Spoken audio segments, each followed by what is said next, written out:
అందుకని సీటు దొక్కరా సీటు దొక్కరా సీటు దొక్కరా సీటు దొక్కరా సైకిల్ అంటుంటే సీటు దొక్కుకోను కాదు, సీట్ ఎక్కాలంటే భయం వేసింది. ఎప్పుడు చూసినా సరే పెడలే దొక్కుకోవాలి. పోనీ అంత ఉంటే పెడలే దొక్కుతున్నావు, సైకిల్ ఎక్కరా, సీట్ ఎక్కాలంటే రోజు మా నాన్న పిల్లపూడి రోడ్లోనూ సైకిల్ పట్టుకొచ్చి ఎక్కరా అన్న. అబ్బాయి నాకు రాదా అన్న. ఎక్కాలంటే భయం అవుతుంది కదా. లేదు నేను పట్టుకున్నాను ఎక్కరా అన్న. ఎక్కిన తర్వాత తొక్కరా అన్న. ఊగిపోతున్నాడు ఇలా, ఊగిపోతాను రావట్లేదు వెళ్ళగానే. ఎక్కున్నాను కదా ఒక్కటేసాడు అలా పెడుతున్నాను అల్లు ఒక్కటే అన్నాడు. ఇంకా తొక్కడం తొక్కడం తొక్కడం జనం వెళ్తున్నారు. ఆ జనంలోంచి తప్పుకోండి తప్పుకోండి తప్పుకోండి తప్పుకోండి అన్నాడు. ఎలా దిగాలనుకున్నాను. దిగడం వచ్చి ఇలా దిగడం వచ్చి స్తోత్రం చెప్పండి. నిజమే, ఒక్కటి ఎత్తులోడు ఏమొచ్చిందంట, సైకిల్ వచ్చింది. స్తోత్రం చెప్పండి.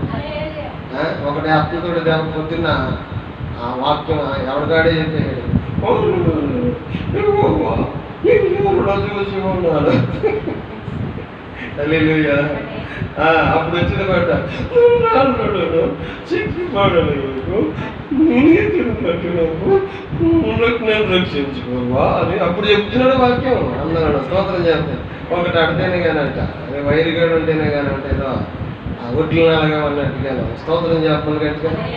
నిజమే కదా. మరి సన్నిధి విషయంలో మందిరానికి వచ్చే విశ్వాసం విషయంలో కూడా మరి గద్దించాలి. మరి వచ్చేలాగిన ప్రాంతంలో పాల్పంపులు పొందేలాగిన మరి ఫస్ట్ లైఫ్ ఉండాలంటే మరి గద్దింపని గతం వాడిన పిల్లలు ఏమవుతారంట, తల్లిదండ్రులకు విరోధం అవుతారంట. అదే సామెతల గ్రంథము 11వ అధ్యాయం 24వ వచనం చూడండి. గతం వాడకపోతే ఏమవుతారంట పిల్లలు, అమ్మా తల్లిదండ్రులకు ఏమవుతారంట, విరోధులు అవుతారంట. స్తోత్రం చెప్పండి గట్టిగా. నిజమే, పిల్లలే కాదు కానీ పెద్దవాళ్ళు అయినప్పుడు కూడా దేవుడి సముఖంలో గద్దింపు అనేది చాలా ప్రాముఖ్యమైనది. గద్దించేవారు మనము ఉండాలి. దేవుని సేవకులు ఐక్యం నుంచి కొందరు గద్దించడం వల్ల ఏమవుతూ ఉంటారంటే అందరూ లోపడతారు గద్దింపుకి. హల్లెలూయా. గద్దించినప్పుడు ఏం చేస్తారు కొందరు పిల్లలు ఏం చేస్తారు, తల్లిదండ్రులని కుటుంబం ఇంటిని కూడా విడిచిపెట్టి చెదిరిపోతారు కదా, ఇల్లు పారిపోతారు. అంటే పారిపోతారు. ఆ తర్వాత తిరిగి ఎప్పుడు వస్తారులే చేరుకుంటారులే. హల్లెలూయా. అలా కొందరు విశ్వాసులు కూడా ఏం చేస్తారంటే బెదిరిపోతారు, చెదిరిపోతారు కూడా. స్తోత్రం చెప్పండి. బెదిరిపోతారు చెదిరిపోతారని అని మనం ఎప్పుడు కూడా వాళ్ళు బొచ్చిగిస్తూ కూర్చున్నాం అనుకో, వాళ్ళు ఏమవుతారంటే ఎప్పటికైనా వదిలించుకోవాలనుకున్న వాళ్ళు ఎప్పుడైనా వెళ్ళిపోవాలనుకున్న వాళ్ళు ఇద్దరు వెళ్ళిపోతారు. ఉండాలనుకున్న వాళ్ళు ఎన్ని దెబ్బలు తగిలినా ఎన్ని ఇబ్బందులు వచ్చినా బాధలు వచ్చినా అలాగే నిలిచేవాళ్ళు. స్తోత్రం చెప్పండి. నిజమే కదా. అది కుటుంబంలో స్త్రీలైనా పురుషులైనా సరే, అది కుటుంబమైనా సరే సంసారమైనా సరే చెప్పండి. బాధ్యత నెరుగున వాళ్ళు ఏం చేస్తారు, కష్టాన్ని శ్రమని బాధలన్నింటిని కూడా ఓర్చుకుని ఆ కుటుంబాన్ని కట్టుకోవడానికి ప్రయత్నం చేస్తారు. స్తోత్రం చెప్పండి. సంఘంలో విశ్వాసులు కూడా ఏం చేయాలి, నిజంగాను విశ్వాసం కలిగిన వారైతే గమనించండి. దేవుడు ఆత్మీయంగా గద్దిస్తున్నాడు అనే విధానం ఒక మాట చెప్తున్నాను. అగ్నిలో ఇనుము పెట్టి కంసాలి సుట్టుతో కొడుతున్నప్పుడు ఇనుము అడుగుతుందంట ఈ కంసాలు, ఎందుకు నన్ను ఇలా కాలుస్తున్నారు. హల్లెలూయా. ఇనుము అడుగుతుందంట, ఎందుకు నన్ను ఇలాగా కాలుస్తున్నావు, నేనేం చేశాను, నీకు ఏం ద్రోహం చేశాను, నీకు ఏం తప్పు చేశాను అని చెప్పి ఇనుము ఆ కంసాలతో చెప్తూ ఆ సుత్తిని అడుగుతుందంట, ఎందుకు నన్ను ఇలా కొడుతున్నావు. హల్లెలూయా. ఒక మాట చెప్తున్నాను, ఆ పలంగాను కొట్టగాను ఆ ఇనుమంట చక్కగా పాకులంటే గట్టిగా మార్చబడి మంచి ఆయుధంగా మార్చబడదంట. స్తోత్రం చెప్పండి. హల్లెలూయా. ఇప్పుడు ఇనుమును కొట్టిన సుత్తి అలాగే ఉండదు, కానీ ఇనుము ఏమైందంటే పాకులకి తయారయ్యాయి. ఇప్పుడు నీ తల్లిదండ్రులు కావచ్చు, నీ సంఘంలో నీ దైవజనుడు కావచ్చు, ఒకవేళ స్కూల్కి వెళ్ళిన తర్వాత స్కూల్లో టీచర్ కావచ్చు, ఒకవేళ గతంతో కొట్టినా ఒకవేళ గద్దించినా నిన్ను మరో విధంగా మాట్లాడినప్పటికీ మనం ఏం పడకూడదంట, బాధపడకూడదు, దుఃఖపడకూడదు. ఏదేమైనా గమనించండి, మన మనుషులు కోరే మరి ఆ కార్యక్రమం అనేది ఆ కార్యం అనేది జరుగుతుందని చెప్పి బైబిల్లో ఉంది. ఒక మాట చదివి వాక్యంలోకి వెళ్తే ఎబ్రీ పత్రికలో చూడండి 12వ అధ్యాయంలో ఒక మాట ఉంటుంది, చక్కని మాట ఉంటుంది. ఏమనుంటుందంటే ఎబ్రీ పత్రిక 12వ అధ్యాయంలో ఒక శ్రేష్టమైన మాట ఉంటుంది. ఏంటి ఆ మాట అంటే 5వ వచనం గురించి, నా కుమారుడా ప్రభువే శిక్షను తునీకరింపకము, ఆయన నిన్ను గద్దించినప్పుడు విసుగవద్దు. ప్రభువు తను ప్రేమించుచున్న వారిని శిక్షించి ఏం చేస్తారంట, స్వీకరించు ప్రతి కుమారుని దండించేవాడిగా ఉంటాడంట. స్తోత్రం చెప్పండి. చూడండి ఎబ్రీ పత్రిక 12వ అధ్యాయం 5వ వచనంలో మాట రాయబడింది. ఎబ్రీ పత్రిక 12:5లో ఏముందంటే, నా కుమారుడా ప్రభువు చేయి శిక్షను తునీకరించవద్దు, ఆయన నిన్ను గద్దించినప్పుడు విసుగవద్దు.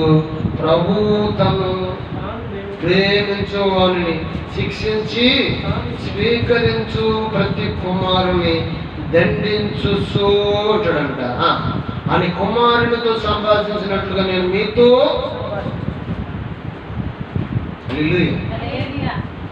నిజమే కదా, కుమారునితో సంభాషించినట్టుగా నేను మీతో సంభాషిస్తున్నాను అన్నాడు. పాస్టర్ గారు చాలా మంది నాకు 2-3 అన్నారు, పాస్టర్ గారు నోటికి ఏదో మాట్లాడారు. డాక్టర్ దగ్గరికి వెళ్తాం, బలహీనత ఉందని దానికి మెడిసిన్ సంబంధించిన మెడిసిన్ ఇస్తాడు, వేసుకోవాలి. లేదంటే ఆపరేషన్ పడితే ఆపరేషన్ చేయాలి. లేదండి బాబు నాకు ఆపరేషన్ వద్దన్నావు అనుకో, పని అవుతుందండి. స్తోత్రం చెప్పండి. మెడిసిన్ అయితే మెడిసిన్, ఆపరేషన్ అయితే ఆపరేషన్, ఏది కావాలంటే అది చేయాలి మెడిసిన్. దాంట్లో దేవుడు కూడా అంతే, మనకి ఏది కావాలో అదే మనం మనుషులను చూడకూడదు, కానీ దేవుడి వైపు. స్కూల్కి వెళ్తున్నాము, మాస్టర్ కొడుతున్నాడు తిడుతున్నాడు, మనం చెప్పట్లేదని. ఉదాహరణ మా మనవడు లేచినాక అప్పుడు 8 గంటలకు స్కూల్ అయితే 7 గంటలకు వెళ్ళి ఒక పావు గంట టైంలో కూర్చొని అప్పుడు రాస్తాడు.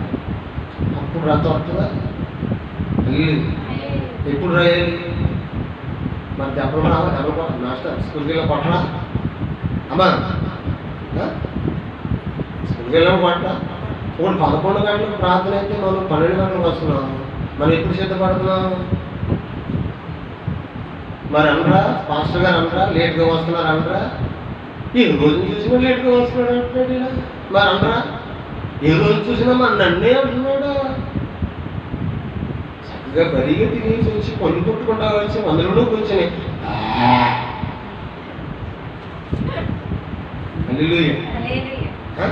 నువ్వు దేనిపులు తెలుస్తూ ఉంటావు, కునికేస్తా ఉంటావు మందిరంలోకి వచ్చి. ఆదివారం పూట ఒక్క పూట కనీసం దేవుని సముఖంలో దేవునితో గడపడానికి మనం ఇష్టపడకపోతే దేవుడు నిన్ను గద్దించడా? ఎలా గద్దిస్తాడంట చెప్పండి. తన ప్రేమించు కుమారుడిని గద్దించే రీతిగానంట తన స్వీకరించు ప్రతి ఒక్కరిని, ఆయనే కాదు నన్ను కూడా అనేక పర్యాయములు ఆయన. చూడండి, మిమ్మల్ని అయితే నేను ఇలాగంటున్నాను, నన్నైతే ఆయన అనేక విధాలుగా గద్దించాడు. అనేక యాక్సిడెంట్లైన దెబ్బలో తలకు తగిలిని, ముక్కుకు తగిలి, నోటుకు తగిలి, కాలుకు తగిలి, అనేక దెబ్బలు తగిలినాకే నేను కుదిరిపడ్డాను దేవుడి సముఖంలో. స్తోత్రం చెప్పండి. నేను దేవుడి తట్టు తిరిగాను పరిపూర్ణంగా. నిజంగా మనం కూడా మనకు అనేక దెబ్బలు తగులుతున్నా, మనకు అనేక మంది దెబ్బలు తగులుతున్నా మనం దేవుని తట్టు. బురదలో పందంటే గొడ్డెక్కిన తర్వాత బురద దులుపునట్టుగానంట ఇలా దులిపేస్తున్నారు తప్ప దేవుని తట్టు పరిపూర్ణంగా తిరిగేవారు అమ్మా చాలా అరుదుగా ఉన్నారు. స్తోత్రం చెప్పండి. ఈరోజు మన అంశం అది కాదు, కానీ ఈరోజు మాట్లాడేవారు చాలా సంతోషకరమైన రోజు ఈరోజు.